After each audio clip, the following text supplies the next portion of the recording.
নোয়াখালী বিজ্ঞান ও প্রযুক্তি বিশ্ববিদ্যালয়ের ১১টি বিভাগে ২০২৫-২৬ শিক্ষাবর্ষের পিএইচডি প্রোগ্রামে ভর্তির বিজ্ঞপ্তি প্রকাশ করেছে বিশ্ববিদ্যালয় প্রশাসন। যোগ্য পিএইচডি গবেষকদের মাসিক ৪০,০০০ টাকা বৃত্তি দেওয়া হবে।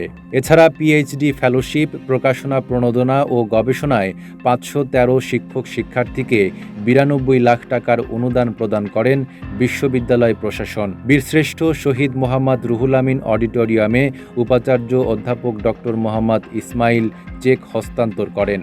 অনুদানপ্রাপ্তরা এই উদ্যোগের প্রশংসা করেন। রিসার্চ সেলকে সর্বোপরি পুরা ভার্সিটি থেকে আমি ধন্যবাদ জানাচ্ছি আমাদের পিএইচডির গবেষণা কাজটাকে সহজতর করার জন্য মাসিক যে ফেলোশিপটা প্রদান করছেন সেটার জন্য, সাথে সাথে বছরে যে আমাদেরকে রিয়েজেন্টের জন্য, কারণ ফার্মেসিতে আসলে গবেষণা কাজটা হচ্ছে যে আমি যেহেতু ফার্মাকোজেনোমিক্স নিয়ে কাজ করব, এটা পুরাটাই হচ্ছে যে মানে রিয়েজেন্ট নির্ভর, এবং এটার জন্য বেশ ভালো অ্যামাউন্টের একটা আসলে আমাকে কস্ট বিয়ার করতে হবে। আমার এই কাজটা সহজ করে দেওয়ার জন্য স্যারদেরকে অসংখ্য ধন্যবাদ। ন্যাচারাল ব্যাকটেরিয়ালাইসিসের সুরক্ষায় ফ্রেশ ও অ্যাক্টিভ সব সময়। এখন ধুলাবালি জীবাণু ঘাম ক্লিন বোল্ড। এ সময় পিএইচডি ফেলোশিপের কার্যক্রমের কথা জানান রিসার্চ সেলের পরিচালক অধ্যাপক ডক্টর মোহাম্মদ শফিকুল ইসলাম। নোয়াখালী বিজ্ঞান ও প্রযুক্তি বিশ্ববিদ্যালয়ের ইতিহাসে আজ এক অবিস্মরণীয় দিন।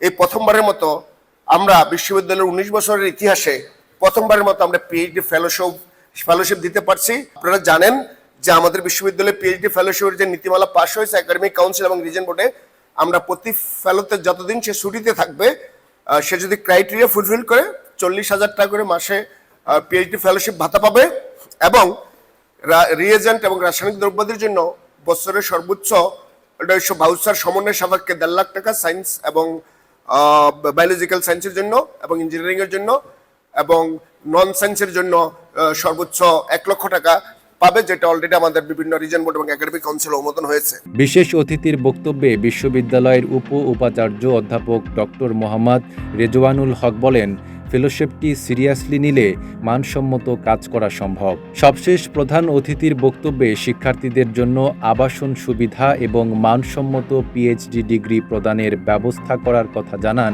বিশ্ববিদ্যালয়ের উপাচার্য অধ্যাপক ডক্টর মোহাম্মদ ইসমাইল। আপনারা যারা পিএইচডিতে ভর্তি হয়েছেন আপনাদেরকে আমরা কংগ্রেচুলেট করতেছি। বিশ্ববিদ্যালয় হচ্ছে জ্ঞান সৃষ্টির জায়গা। এখানে শুধুমাত্র জ্ঞান আদান প্রদান না, জ্ঞান সৃষ্টি করতে হবে জাতির জন্য, বিশ্বের জন্য, সমাজের জন্য। এবং সেই জ্ঞানকে আমরা যারা সায়েন্স অ্যান্ড টেকনোলজি ইউনিভার্সিটি যত বেশি প্রায়োগিক জ্ঞান আমরা তৈরি করতে পারবো, তত বেশি আমরা মানুষের কল্যাণে এটাকে কাজে লাগাতে পারবো। আপনারা ইতিমধ্যে অবগত আছেন আমাদের হয়তো আবাসিক সংকট আছে, কিন্তু আমাদের যেই আবাসিক ভবন আছে আমাদের শিক্ষকদের, এই শিক্ষকদের আবাসিক ভবনে আমরা প্রাথমিকভাবে আমাদের পিএইচডি শিক্ষার্থীদের জন্য আবাসনের ব্যবস্থা করব। যতদিন না আমাদের হলগুলোতে, আমাদের 2টা হল নতুন হল হওয়ার কথা, সেই হলগুলোতে যাওয়ার আগে পর্যন্ত আমাদের সব পিএইচডি শিক্ষার্থী যারা আবার ক্যাম্পাসে থাকতেছে আমরা তাদের জন্য আবাসনের ব্যবস্থা করব, আমরা এটুকু বলতে পারি। অনুষ্ঠানে NSTU journal of art, social science and education শীর্ষক জার্নালের মোড়ক উন্মোচন করেন উপাচার্য অধ্যাপক ডক্টর মোহাম্মদ ইসমাইল। নাইম আরাবি, ঢাকা পোস্ট।